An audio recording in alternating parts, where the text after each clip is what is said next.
Vice Ganda at Darren Espanto, tamang kulitan sa dressing room, Ate Babot at MC hindi nakalimutan ni Vice.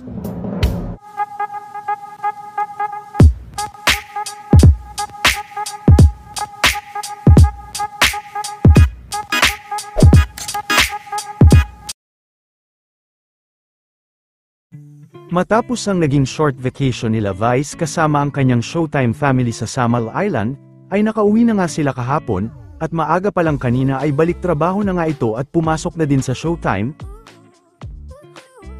Hindi rin nakalimutan nitong batiin, ang kanyang kapatid na si Babot, na nagdiriwang din ng kaarawan kahapon. Nagkaroon din ng selebrasyon kahapon matapos makauwi ni Miss Babot galing sa kanilang bakasyon nila Vice. Sa pagpasok rin ni Vice ay tamang kulitan naman sila ni Darren sa naging outfit nito.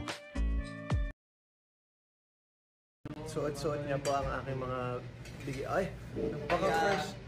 Darren Espanto merchandise, my cap, and my pen shop shirts. Sa susunod may skirt na. Skirt from pen shop, please. Hindi sila mga medyas dyan, tsaka underwear. Baka naman.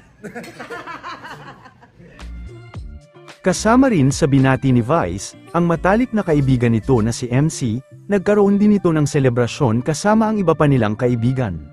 Day to you. Birthday na ni MC. Birthday na ni MC. Birthday na ni MC. Birthday ni MC. Ngayon. Get out.